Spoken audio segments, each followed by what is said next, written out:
সাব্বাস সাব্বাস সাব্বাস, ঘটনা তো ঘটছে, খেলাও শুরু হয়ে গেছে। দর্শক, আমার একটু গরম লাগতেছে, কারণ যে খবরটা এটা আসলে গরম খবর। ইয়েস ইয়েস ইয়েস, আলহামদুলিল্লাহ। আমি জানতাম ইনশাল্লাহ এমন কোনো কিছু ঘটবে। ভারত এমন একটি দেশ যারা ক্রিমিনালদেরকে আশ্রয় দিচ্ছে।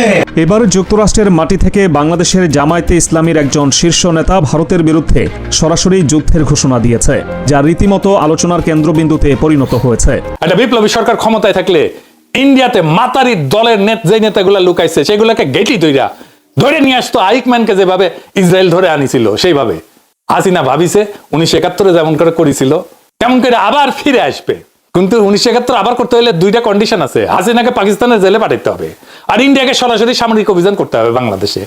স্পষ্ট ভাষায় বলে যেতে চাই, যদি আমার এই লাল সবুজ গোলাপি এই লাল সবুজ পতাকার উপরে কারোর জন্য নজর পড়ে, এই পতাকাকে ধ্বংস করার জন্য কেউ চক্রান্ত করে, তার চক্ষুকে উপড়ে ফেলা হবে। যদি পতাকার উপরে আঘাত করে তার হাতকে ভেঙে ফেলা হবে ইনশাআল্লাহ। সিংহ যদি সিংহের মতন গর্জন দেয় তাহলে বিড়াল লেজ গুটিয়ে পালায়, এমনটাই হয়েছে। দর্শক, আজকের ভিডিওটি অত্যন্ত গুরুত্বপূর্ণ এবং ইম্পর্টেন্ট একটি ভিডিও। অবশ্যই ভিডিওটি সম্পূর্ণ দেখবেন। জামাতের নায়েবে আমির আবু তাহের তিনি প্রধান উপদেষ্টার সফর সঙ্গে যুক্তরাষ্ট্রে অবস্থান করছেন এবং গতকালকে যুক্তরাষ্ট্রে জামাতে ইসলামীর একটি কনফারেন্স হয়েছে। সেই কনফারেন্স থেকে জামাতের নায়েবে আমির আবু তাহের তিনি ভারতের বিরুদ্ধে সরাসরি যুদ্ধের ঘোষণা দিয়েছে এবং এই কথাও বলেছে যে জামাতের 50 লক্ষ যুবক যুদ্ধের জন্য রেডি হয়েছে ভারতের বিরুদ্ধে। দর্শক, আজকের ভিডিওটি অত্যন্ত গুরুত্বপূর্ণ একটি ভিডিও। যারা এখনো চ্যানেলটি সাবস্ক্রাইব করেন নাই অবশ্যই চ্যানেলটি সাবস্ক্রাইব করবেন। আপনাদের জন্য অনেক খোঁজাখুঁজি করে ভিডিওগুলো সংগ্রহ করে থাকি। চলুন কথা না বাড়িয়ে ভিডিওতে দেখি যে আসলে ভারত তার বিরুদ্ধে কি পদক্ষেপ নিচ্ছেন। এবং ভারত বাংলাদেশ যুদ্ধ হলে বাংলাদেশ বড় 10 মিনিট টিকবে। 10 মিনিট আমি আগেই বলে দিই, কেন ভারতের কাছে এত পরিমাণ দূরপাল্লার ক্ষেপণাস্ত্র আছে, পারমাণবিক মেশিন আছে। আমরা যদি লড়াইটা একক লড়ি 10 মিনিট পরে আমরা সব কুত হয়ে যাবো। এখন বিষয় হচ্ছে যে বাংলাদেশে ভারত কখনো আক্রমণ করলে পাকিস্তান আসবে, অনেকে আসবে ব্যক্তি ইন্টারেস্টে। এখন আমাদের কি ভারতের সাথে লড়াই করা দরকার? জামাত ইসলামের একজন নেতা তিনি মনে করতেছেন যে আরেকটা যুদ্ধ দরকার ভারত এবং বাংলাদেশের মধ্যে। তাহলে কি হবে? 1971 সালে জামাতের যেই স্বাধীনতা বিরোধী অবস্থান ছিল সেই কলঙ্ক থেকে মুক্তি পাবে। তো মুক্তি পাওয়ার জন্য এই মুহূর্তে কি এই ধরনের ডায়লগ দেওয়া দরকার? কি ডায়লগ দিয়েছে দেখেন, গাছে মাছে আউলে লাগছে আমার কাছে লাগে। দেশের স্বাধীনতা এবং সার্বভৌমত্বের প্রশ্নে কোনো আপোষ হবে না বলে জানিয়েছেন জামাত ইসলামের নায়েবে আমির ডাক্তার সৈয়দ আব্দুল্লাহ মোহাম্মদ তাহের।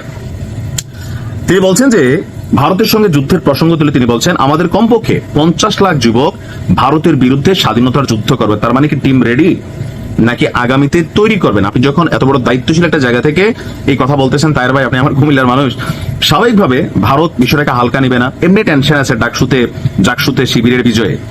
যখন আপনি বলতেছেন ভারতের বিরুদ্ধে যুদ্ধ করার জন্য আমাদের 50 লাখ যুবক, আপনি নির্দিষ্ট একটা সংখ্যা বলে দিচ্ছেন। দ্যাট মিনস আসলে কি রেডি? জামাতকে এরকম 50 লাখ যুবক রেডি করে রাখছে লড়াই করার জন্য মেশিনারিজ নিয়ে?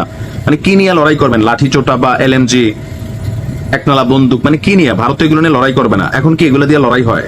আচ্ছা, তো এই কথাটা কই বলছে? আপনারা জানেন যে এই মুহূর্তে যুক্তরাষ্ট্রে তিনি সফর করছেন ডক্টর ইউনূসের সাথে। তো সেখানে বাংলাদেশ আমেরিকান অ্যাসোসিয়েশনের উদ্যোগে একটা গণসংবর্ধনা হয়েছিল। সেই অনুষ্ঠানে তিনি বলছেন যে অনেকে বলেন জামাত ক্ষমতায় এলে ভারতের হামলার আশঙ্কা রয়েছে।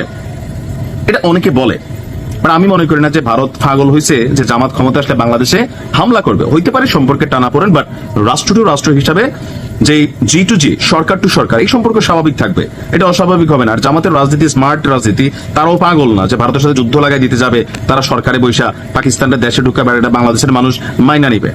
আচ্ছা, তো তিনি বলছেন যে আমি বলছি দোয়া করতেছি এরা যেন ঢুকে পড়ে। তার মানে কি জামাত চায় ভারতের সাথে যুদ্ধ লাগাইতে? দেখেন, ভারতের জামাতে যারা সাপোর্টার আছেন, আমার তো মাঝে মাঝে শিবিরই ভাবেন। আপনাদের শত্রু না আমি যেটা বলতেছি এই কথাগুলোর কিন্তু ওজন আছে। কারণ ডক্টর তাহের সাহেব আমেরিকাতে গিয়ে তিনি যখন এই কথা বলছেন, এটা কিন্তু হালকা নেওয়ার বিষয় না। ভারত এটাকে হালকা নিবে না। এরপরে তিনি কি বলছেন যে আমি দোয়া করছি যেন ভারতের তারা ঢুকা পড়ে। ভারত ঢুকলে আমাদের সেই বদনাম যাবে। কেন? যা 1971 সালে আমাদের উপর চাপানো হয়েছিল, তখন আমরা প্রকৃত মুক্তিযোদ্ধা হিসাবে প্রমাণ করার একটা সুযোগ পাবো। তো তিনি বলছেন পাশের দেশের লোক ঢুকলে আওয়ামী লীগ কখনো তাদের বিরুদ্ধে যুদ্ধ তো করবেই না, সহযোগিতা করবে। তাহলে যুদ্ধ করলে সংগঠিত শক্তি হলাম আমরা হব খাঁটি মুক্তিযোদ্ধা। তার মানে পাকিস্তান ঢুকলে আপনারা যুদ্ধ করবেন কিনা? তাহের ভাই, মানে বাচ্চা মানুষ আমি আপনার তুলনায় জানতে চাই আর কি। পাকিস্তান ঢুকলে কি যুদ্ধ করবেন? তাহলে 1971 কি এই যে বিতর্কগুলো আবার সামনে আনতেছেন, যে 71 আপনারা পাকিস্তানকে সহযোগিতা করছেন, এখন আওয়ামী লীগ আবার ভারতের সহযোগিতা করবে, তখন আওয়ামী লীগ খাঁটি মুক্তিযোদ্ধা হয়েছে, 24-এ এসে আপনারা 25-এ আইসা বা পরবর্তী সময় ক্ষমতায় গেলে ভারতের সাথে যুদ্ধ লাগাইয়া এগুলা করবেন। গত 2 সপ্তাহ বাংলাদেশের রাজনৈতিক বাতাবরণ তীব্র উত্তেজনা বিরাজ করছে। বিদেশে গিয়ে বিবৃতি, পার্বত্য অঞ্চলের প্রতিবাদ, দলীয় নেতাদের হুমকি এবং সবকিছুর এই মূলে রয়েছে ভারত। ভারতকে নিয়ে এই নানান জায়গা থেকে আলোচনা চলছে, বারবার শোনা যাচ্ছে নানান রকম হুমকি বাংলাদেশের প্রেক্ষিতে।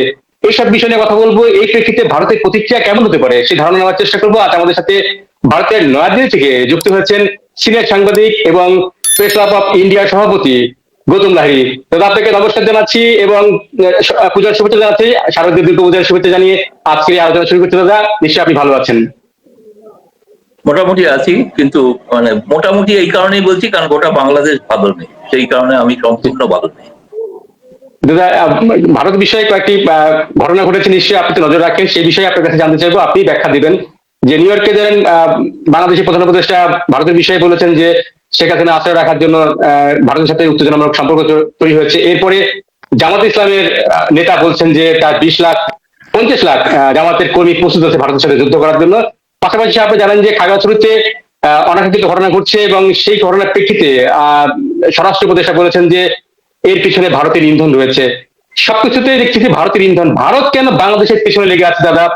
ভারত কি এই সরকার বা বাংলাদেশকে শান্তিতে থাকতে দেবে না? আপনাদের পক্ষ থেকে আসলে কেন এই বিরক্তিকর পরিস্থিতি তৈরি করার চেষ্টা করা হচ্ছে? যারা বলছেন প্রত্যেকের জন্য একটা কমন উত্তর হচ্ছে যে তারা নিজেদের ব্যর্থতা ঢাকতে ভারতকে দায়ী করছেন, এক। দ্বিতীয়ত, ভারতের মরিচ না খেলে তো মন শান্তি হয় না, ভারতের পেঁয়াজ না গেলে তো পেঁয়াজের দাম বেড়ে যায়। ভারতের যে নিয়ে কথা বলছেন সেটা তো ভারত থেকে দেওয়া 1200 মেগাওয়াট বিদ্যুতের দরুন কথা বলছেন, সেটা যদি বন্ধ হয়ে যায় অর্ধেকটা তো বাংলাদেশ অন্ধকারে ডুবে যাবে, তাই না? সুতরাং অকৃতজ্ঞ মানুষদের সম্পর্কে কোনো বেশি মন্তব্য করা উচিত নয়, কারণ এরা যারা, আমাদের দেশের একজন মহান মনীষী বলেছিলেন, উনি কেন আপনার বিরুদ্ধে বলছেন? কারণ হচ্ছে বোধহয় আপনি তখন উনি উত্তর দিয়েছিলেন, ঈশ্বরচন্দ্র বিদ্যাসাগর উত্তর দিয়েছিলেন, বোধহয় আমি কোনো ওদের উপকার করেছি। এখন গোটা মানুষকে, কারণ যেভাবে দ্রব্যমূল্য বৃদ্ধি হচ্ছে, যেভাবে ইনফ্লেশন বেড়েছে, লোকের চাকরি চলে যাচ্ছে, ব্যবসা বন্ধ, ব্যবসায়ীরা হতাশগ্রস্ত, চাঁদাবাজি বেড়ে গেছে, এবং তার সঙ্গে তো আছে অত্যাচার, সাধারণ মানুষের ওপর অত্যাচার তো আছেই। এবং সেই জন্য হিন্দু, বৌদ্ধ নির্বিশেষে এমনকি মুসলিম সম্প্রদায় অত্যাচারের বাইরে। ফলে এই সমস্ত ব্যর্থতাকে ধামাচাপা দেওয়ার জন্য গোটাটা সমস্ত সমস্যার পেছনে ভারত এই ধরনের একটা হাস্যকর যুক্তি খাড়া করার চেষ্টা করছে। নিউ ইয়র্কে তো আওয়ামী লীগ তো, এখানে তো ডিম ছুটছে, সেখানকার সরকার কি করছে? লন্ডনে তো আওয়ামী লীগ তো লন্ডনের রাস্তায় নেমে প্রতিবাদ করছে। ভারতে তো এরকম কোনো ঘটনা ঘটেনি। ভারত সরকার তো স্পষ্ট বলেছেন এখানে কোনো রাজনৈতিক কর্মকাণ্ড করা যাবে না। হ্যাঁ, শেখ হাসিনা ভাষণ দিচ্ছে, সেটা ঠিক। তো শেখ হাসিনা আজকে স্মার্টফোনের দৌলতে আজকে তোমার সঙ্গে আমি যে প্রোগ্রাম করছি, সেই একইভাবে শেখ হাসিনা তার নিজস্ব লোকেদের যাদের নাম্বার আছে তাদের মাধ্যমে তিনি কথা বলছেন। তিনি তো বলছেন বাংলাদেশের যে পরিবর্তিত পরিস্থিতি যাতে বদলায় তার জন্য আওয়ামী লীগকে সংগঠিত হতে বলছেন। কিন্তু ভারত সমস্ত সমস্যার মূলে এই যে ধারণাটা প্রচার করা, এই ধারণাটা প্রচার করাটা জন্য নিজেদের ব্যর্থতাকে লুকানোর একটা, আমি বলবো যে লজ্জাজনক একটা আবরণ। লজ্জাজনক মানে ভারতের হিজাবের আড়ালে বাংলাদেশের সমস্ত তথাকথিত পুরুষ নেতারা লুকিয়ে গেছে, বুঝলেন? ভারত নামক একটা হিজাব, মুখ ঢেকে যায় না হিজাবে। ইউনূস সাহেব বলছেন আমাকে, তুমি তো পুরোটা বলোনি। ইউনূস সাহেব বলেছেন আমাকে বলা হয়েছে জঙ্গি, আমি নাকি দাড়ি বাড়িতে খুলে রেখে এসেছি। তা কেন দাড়িটা কি রাখা অপরাধ ছিল? তা জামায়াতের লোকেরা তো দাড়ি রাখেন, অনেকেই দাড়ি রাখেন, অনেকে আজকে দাড়ি রাখছেন, এটাও ঠিকই। কিন্তু দাড়ি যে রাখছেন একটা তার আইডেন্টিটি, সেটাকে তিনি অপমান করলেন এবং জামায়াতের নেতারা মেনে নিচ্ছেন, কিন্তু মহানন্দে মেনে নিচ্ছেন যে ইউনূস তাদের যে অপমান করছেন। জামায়াতে ইসলামীর নায়েবে আমির ডাক্তার সৈয়দ আব্দুল্লাহ মোহাম্মদ তাহেরের তার একটি মাত্র বক্তব্য নয়াদিল্লির ক্ষমতার করিডোরে তীব্র কম্পন ধরিয়ে দিয়েছে বলে ধারণা করা হচ্ছে। তিনি স্পষ্ট ভাষায় জানিয়ে দিয়েছেন, ভারতের যে কোনো আগ্রাসনে দাঁত ভাঙা জবাব দিতে প্রস্তুত রয়েছে জামায়াতে ইসলামীর 50 লক্ষ যুবক। গত 27 সেপ্টেম্বর যুক্তরাষ্ট্রের নিউ ইয়র্কে বাংলাদেশ আমেরিকান অ্যাসোসিয়েশন কোবার উদ্যোগে আয়োজিত এক গণসংবর্ধনা অনুষ্ঠানে এক বক্তব্যে এসব কথা বলেছিলেন জামায়াতে ইসলামীর এই শীর্ষ নেতা। প্রবাসী বাংলাদেশিদের সামনে দেশের বর্তমান পরিস্থিতি ও ভবিষ্যৎ কর্মপন্থা নিয়ে কথা বলতে গিয়ে তিনি এমন কিছু তথ্য সামনে আনেন যা এর আগে কখনো এতটা খোলামেলাভাবে বলা হয়নি। তার বক্তব্যের মূল সুর ছিল দেশের স্বাধীনতা ও সার্বভৌমত্ব রক্ষা, আর সেই সার্বভৌমত্ব রক্ষাই প্রধান বাধা হিসেবে তিনি ভারতকে চিহ্নিত করেছেন। ডাক্তার তাহেরের বক্তব্যের গভীরে যাওয়ার আগে বুঝতে হবে ঠিক কোন প্রেক্ষাপটে তিনি এই কথাগুলো বললেন। দীর্ঘদিন ধরেই বাংলাদেশের রাজনীতিতে একটি ধারণা প্রচলিত আছে যে জামায়াত ক্ষমতায় এলে ভারত হয়তো সামরিক হস্তক্ষেপ করতে পারে। এই ধারণাটিকে জামায়াতের বিরুদ্ধে একটি বড় রাজনৈতিক অস্ত্র হিসেবে ব্যবহার করা হয়। ডাক্তার তাহের দিন সেই অস্ত্রকেই যেন উল্টো প্রতিপক্ষের দিকে তাক করলেন। তিনি এই প্রচলিত ধারণাকে স্বাগত জানিয়ে বলেন, অনেকে বলে জামায়াত ক্ষমতা এলে ভারত বাংলাদেশে হামলা করতে পারে, দোয়া করতেছি এরা যেন ঢুকে পড়ে। তার এই একটি কথাতেই উপস্থিত দর্শকদের মধ্যে চাঞ্চল্য তৈরি করে, কারণ সাধারণত কোনো রাজনৈতিক দলই চায় না যে তাদের দেশে কোনো বিদেশি শক্তি হামলা করুক। কিন্তু ডাক্তার তাহিরের বক্তব্যে ছিল এক ভিন্ন আত্মবিশ্বাসের সুর। তিনি ব্যাখ্যা করে বলেন, ভারতের এই হামলা তাদের জন্য সাপে বর হয়ে উঠবে। এর মাধ্যমে তাদের উপর 1971 সাল থেকে যে মুক্তিযুদ্ধ বিরোধী তকমা চাপিয়ে দেওয়া হয়েছে তা মুছে ফেলার একটি সুবর্ণ সুযোগ তৈরি হবে। তিনি ঘোষণা করেন, ভারত ঢুকলেই আমাদের সেই বদনাম যাবে যা 1971 সালে চাপানো হয়েছিল। তখন আমরা প্রকৃত মুক্তিযোদ্ধা হিসেবে প্রমাণ করার একটা সুযোগ পাব।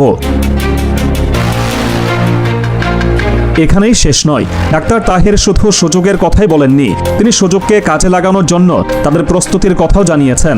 তার দাবি অনুযায়ী ভারতের বিরুদ্ধে এই সম্ভাব্য প্রতিরোধ যুদ্ধে অংশ নেওয়ার জন্য জামায়াতে ইসলামীর কমপক্ষে 50 লাখ যুবক প্রস্তুত রয়েছে। দর্শক, যারা ভিডিওটি সম্পূর্ণ দেখছেন আপনাদেরকে অসংখ্য ধন্যবাদ, এবং এখনো যারা চ্যানেলটি সাবস্ক্রাইব করেননি অবশ্যই চ্যানেলটি সাবস্ক্রাইব করবেন। ভারত দেখি এখন কি পদক্ষেপ নেয় জামাতের বিরুদ্ধে বা জামাতের নায়েবে আমিরের বিরুদ্ধে। ভারতের বক্তব্যই আমরা বুঝতে পারবো আসলে কি দেশকে যুদ্ধের দিকে যাচ্ছে নাকি এই জায়গায় স্থগিত হবে। দর্শক, পরবর্তী ভিডিও পেতে অবশ্যই চ্যানেলটি সাবস্ক্রাইব করে বেল আইকন বাটনটি ক্লিক করে রাখুন। আপনাদের সাথে আবারও দেখা হবে পরবর্তী এক ভিডিওতে।